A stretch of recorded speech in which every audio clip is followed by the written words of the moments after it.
안녕하세요. 잡시광입니다. 최근 K방산 열풍이 불고 있는 가운데 대한민국이 세계 평화에 기여하는 민주주의 무기고 역할을 하고 있다는 평가가 나왔습니다.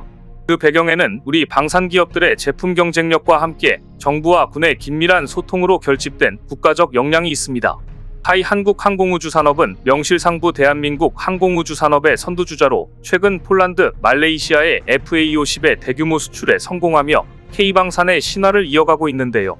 타이는 폴란드 수출 초도 물량인 FA50G F12대를 계약 1년 3개월 만에 납품 완료한 데 이어 최신형 A사 레이더를 장착, 항속 거리 확대, 근접 공중전 향상을 위한 공대공 무장 등 FA50은 여전히 성능 개량을 진행 중입니다.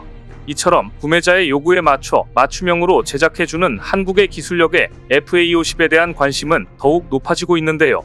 K방산의 열풍은 이제 K9 자주포 FA50의 인기를 넘어 수리온과 LAH 헬기 KF-21 전투기로 확대되고 있는 중입니다. 그런데 최근 글로벌 방산국가로 눈에 띄게 약진하고 있는 한국을 보며 배아파하고 방해하는 국가가 있습니다. 바로 전쟁 가능한 나라를 위해 군사대국의 야심을 숨기지 않고 있는 일본입니다. 최근 미국에서 있었던 미일 정상회담에서 기시다 일본 총리는 미-일이 공군훈련기를 공동개발하기로 했다고 발표해 충격을 주었는데요.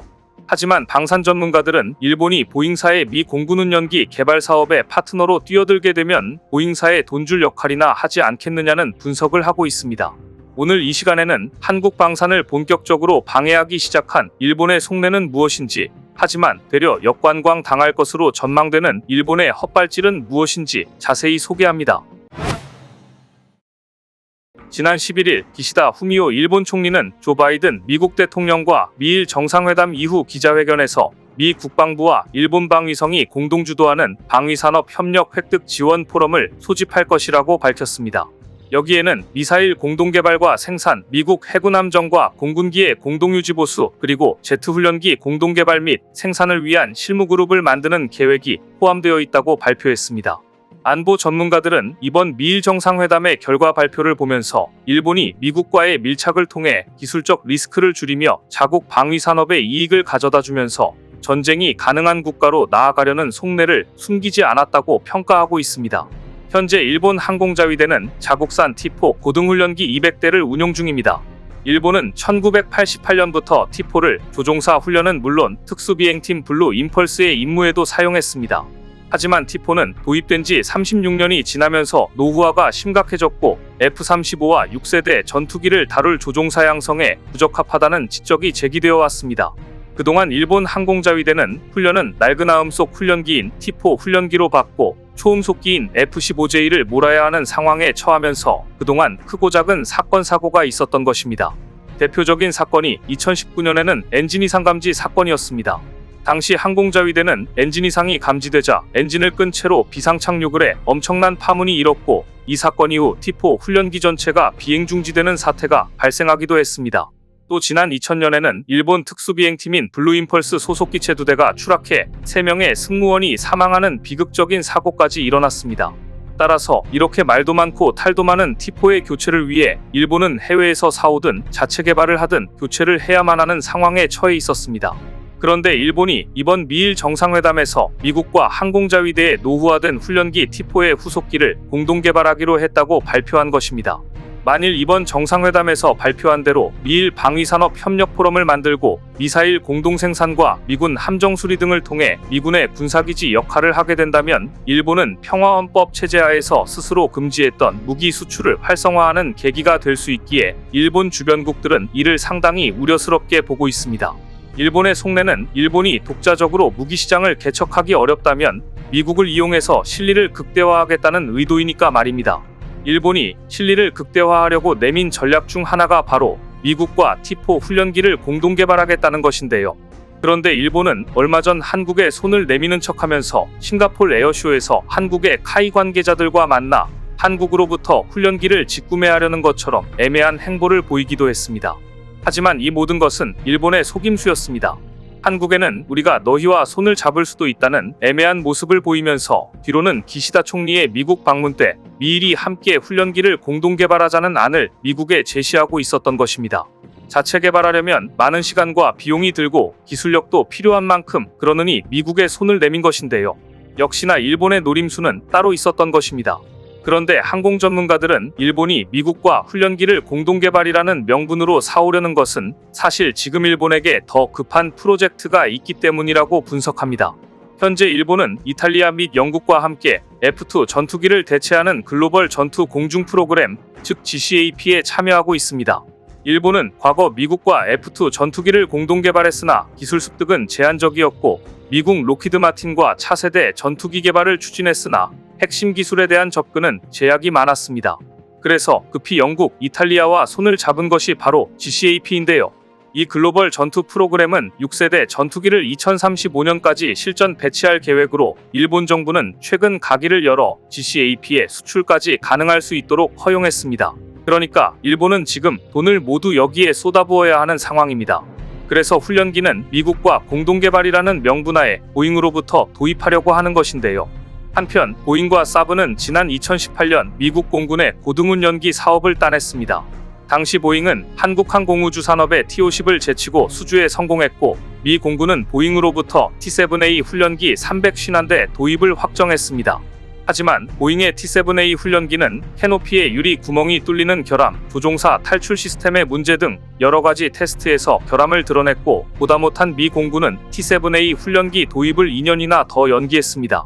미국의 군사전문지 디펜스 뉴스는 2023년 4월 21일 보잉이 개발하고 있는 고등운 연기 T-7A의 양산 일정이 2023년에서 2025년으로 적어도 2년 이상 또다시 지연되는 사태가 발생했음을 확인하는 이메일을 미 공군으로부터 받았다고 보도했습니다.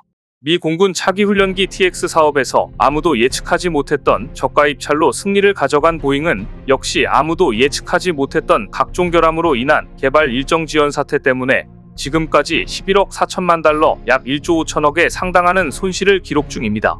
보잉은 미국의 차기 훈련기 도입 사업 당시 고정가로 입찰했기 때문에 개발 일정 지연으로부터 파생되는 비용이나 원자재 가격 상승으로 인한 비용을 모두 스스로 부담해야 하는 입장입니다. 윙락 결함 등으로 이미 한 차례 양산 일정을 2023년으로 연기했던 보잉은 비상탈출 시스템 결함이라는 문제 때문에 다시 개발 일정을 연기해야 할 입장에 처하면서 지금까지 쌓아온 회사의 이미지와 신뢰에 커다란 흠집을 남기게 됐는데요. 문제는 단순히 T-7A 양산 일정 지연에 그치지 않을 가능성이 크다는 데 있습니다.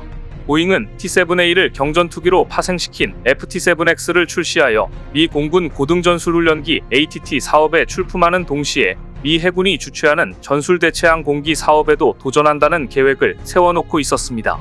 그런데 기본이 되는 T-7A의 개발 완료 및 양산 시점이 사실상 2026년 이후로 미루어진다고 하면 FT-7X의 개발 완료 시점은 훨씬 더 먼 미래로 밀려날 수밖에 없습니다.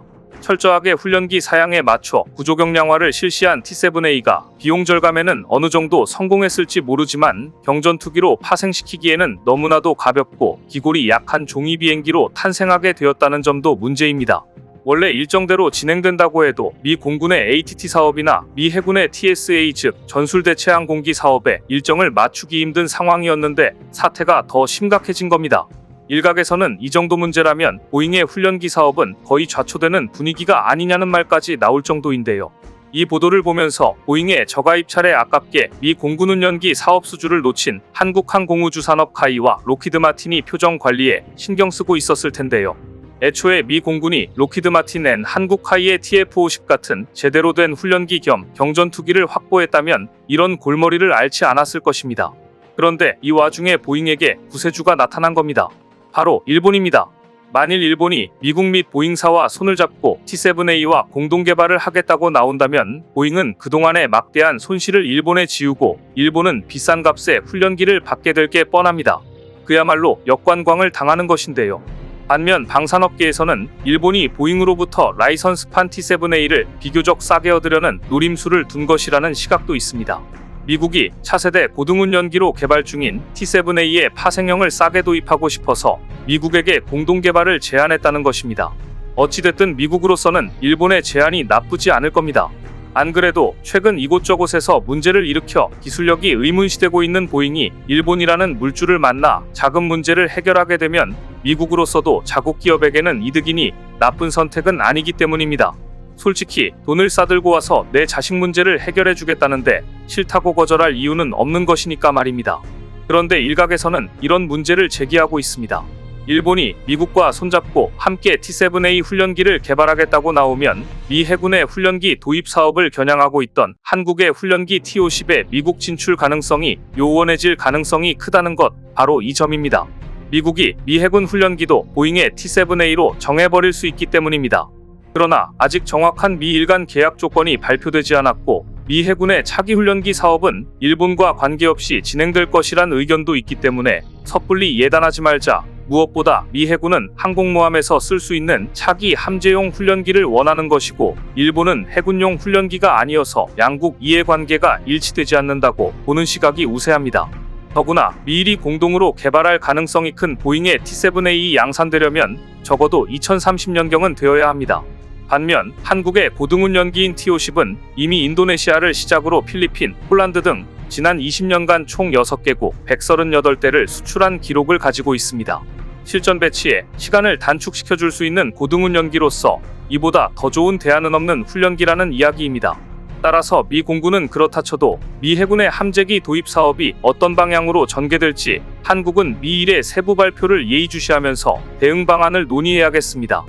오늘 준비한 소식은 여기까지입니다. 댓글을 통한 여러분들의 많은 의견 기다리겠습니다. 시청해주셔서 감사합니다.